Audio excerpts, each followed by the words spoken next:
I hit on every major sport today, including a card that is near and dear to my heart. And I'm here to tell you which cards to buy, sell, or hold. This is The Forecast.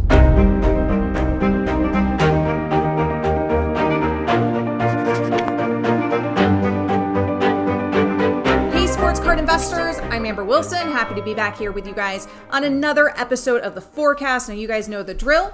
I'm going to give you 4 cards. I'm going to talk about some players. I'm going to talk about their card value. Today, we've got everything for you. We've got basketball, we've got football, we've got baseball, we've even got soccer. And then Jeff's going to come in on the back end and he's going to tell you what he would do with the card. Would he buy, would he sell, or would he hold? So we're going to jump right into things with a card and a player very near and dear to my heart, because this is my guy down here in Miami, in Jimmy Butler.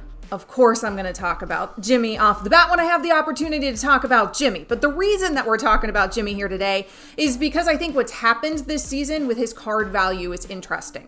Now, if you're an NBA fan, of course, you know that the Miami Heat made a surprising, I'll admit it, a surprising appearance in the NBA Finals last season in the bubble, and Jimmy Butler had everything to do with that.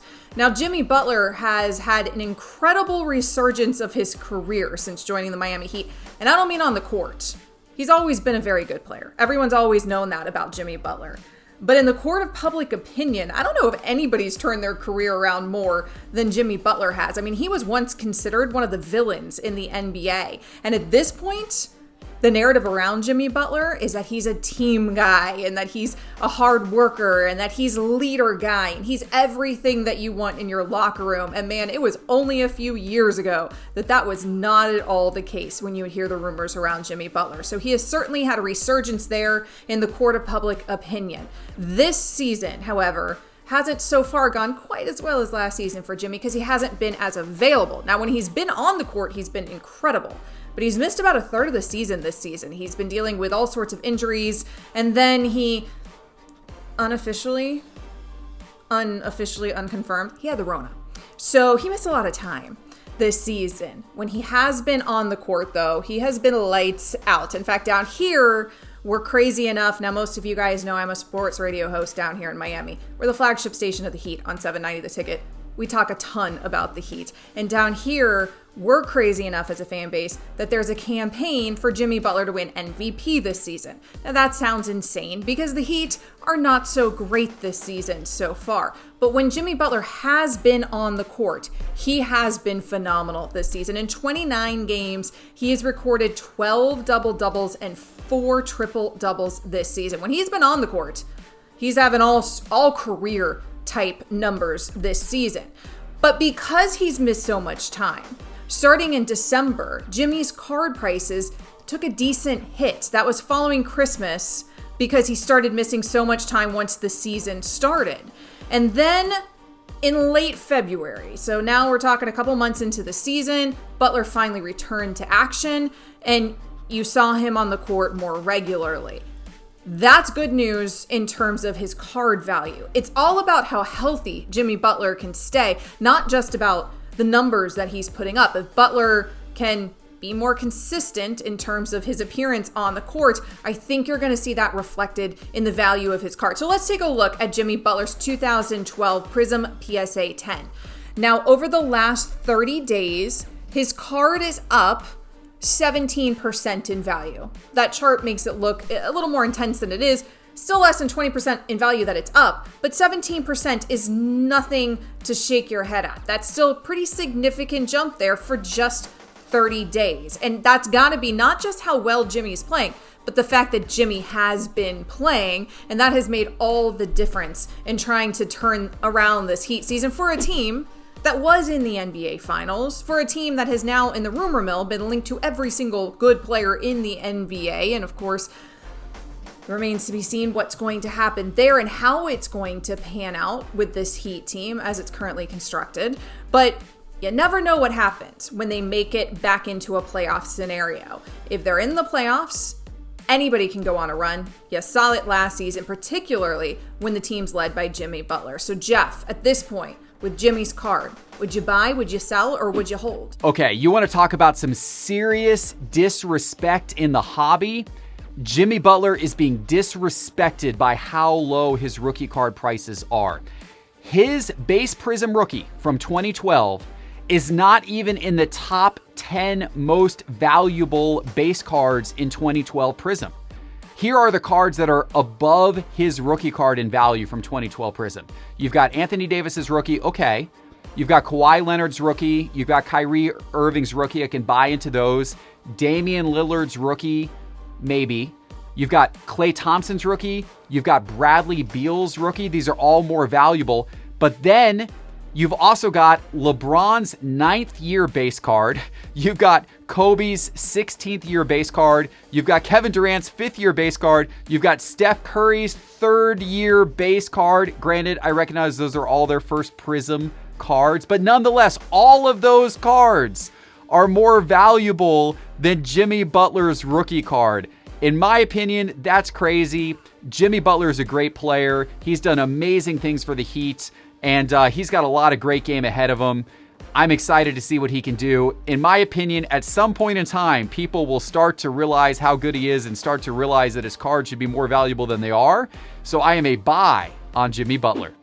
So let's switch gears for a second. I'm going to talk a little baseball. And Shohei Ohtani is a 26-year-old pitcher / designated hitter for the Angels. He made his Major League Baseball debut back in 2018. He's from Japan. He was playing pro ball for years before 2018. He was doing it over there in Japan. And then he came over here and he won the 2018 AL Rookie of the Year award. But then Tommy John's surgery. This season, he's finally ready to be back. Spring training, he signed a 2-year deal just before spring training began, $8.5 million contract with the Angels. And now in spring training, he already has had 4 home runs, 22 at-bats. The hype around his cards is returning. So let's take a look at what's happening here. His 2018 Topps Chrome PSA 10. Now, when I was just talking about Jimmy Butler's card, I said, okay, it's up. It's nothing to shake your head at, a 17% increase in card value. But this is really an impressive increase in card value over a short period of time. Over the last 30 days, Ohtani's card is up 198% in card value. That is a spike.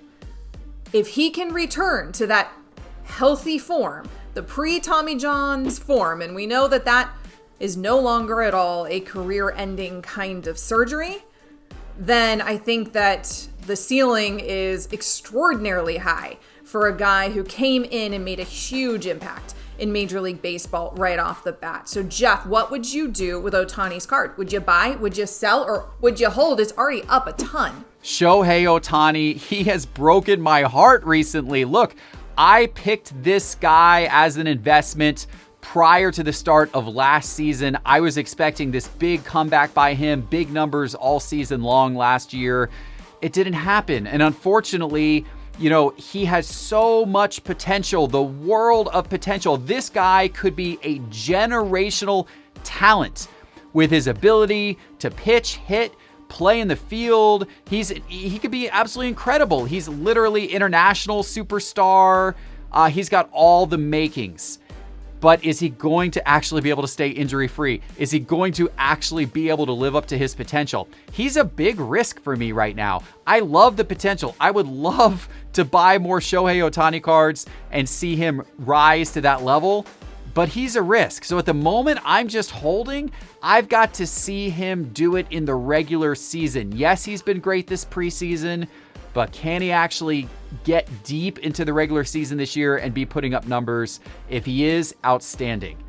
Is it going to happen? We'll see. For me, he's a hold. And now we move on to football. Like I said, I got a little of everything on today's show for you. Let's talk about Daniel Jones. He is the quarterback for the New York Giants. Now, Daniel Jones has so far in his NFL, I think, been average at best. His numbers last season were actually down a little bit from the previous season. He did improve in one department. He's protecting the football better. He's getting better in the fumbles department. So that's important.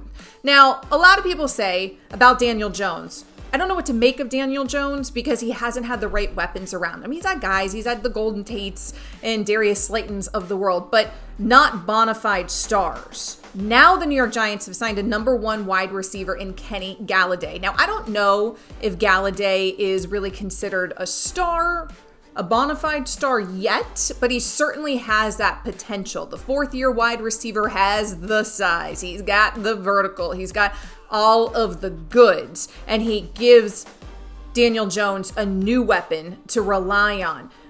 Last season, of course, his numbers were down without Galladay, but this season, maybe the future's looking a little brighter for Daniel Jones. Also, now that you actually have a weapon and a name in Kenny Galladay, and that your team showed the commitment to you by going out and getting him for you, maybe there's a little more pressure now on Daniel Jones to perform and show that he's not just this average at best quarterback that we've seen so far. He's running out of excuses. It's kind of put up or shut up time for Daniel Jones. So let's take a look at his card because investors are encouraged by that. They're thinking maybe that'll be the encouragement that he needs and he will start showing that really it was a team issue and not a Daniel Jones issue up to this point. He's still a young guy. His 2019 Prism PSA 10. Over the last 30 days, that card is up 47% in value. So see, people in the hobby are excited about the potential with the addition of Kenny Galladay of Daniel Jones now for the New York Giants. So Jeff, what would you do with Daniel Jones? Would you buy, would you sell, or would you hold? Daniel Jones is a real mixed bag. I mean, this guy is in the biggest media market. That's working in his favor. He's playing for a good organization in the Giants, and they're starting to put weapons around him. All of that is great. What's not great is his play the last 2 years. His fumble problems, the fact that last year he regressed in terms of touchdown passes, and just generally the fact that when I watch Daniel Jones play, there is nothing that I have seen that makes me feel like this guy will eventually be a top 5 quarterback in the league. I just haven't seen it. So for me, at best right now, I'm a hold on Daniel Jones's cards. I'm just not enthusiastic about him. I don't really have I'm not sure I have any Daniel Jones cards. I may have a few, but frankly, I might sell or at best just kind of hold and just see what plays out in the New York market. All right, enough of this American sports stuff. Let's talk about an international soccer star.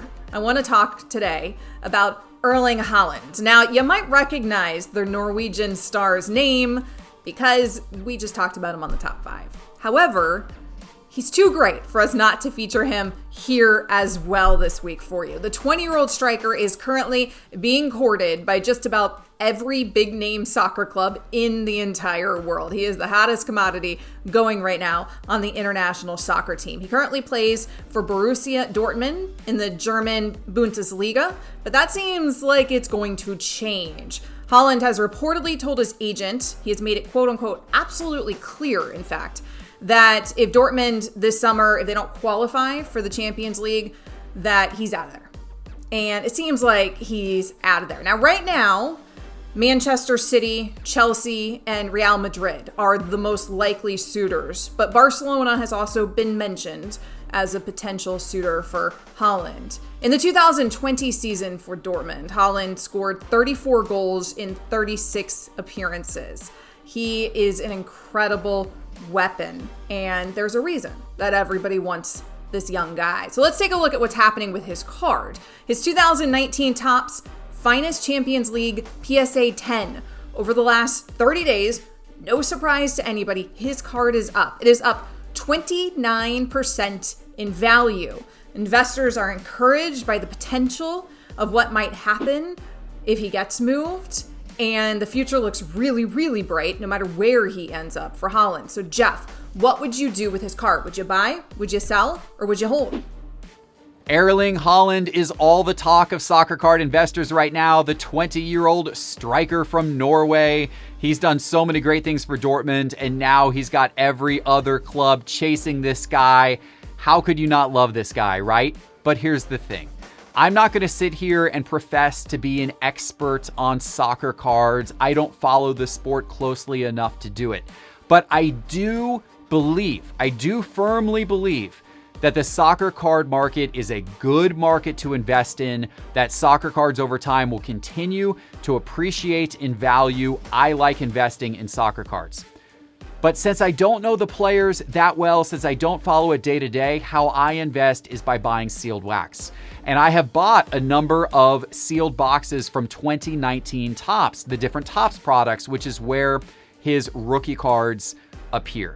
So in my opinion, if you're not a big soccer fanatic, but you want to potentially get in on a growing market, I think the way to do it, whether it's soccer or any sport that you don't passionately follow day to day, but you're interested in it from an investment standpoint, I think you get in by buying and holding sealed wax, sealed boxes, sealed cases.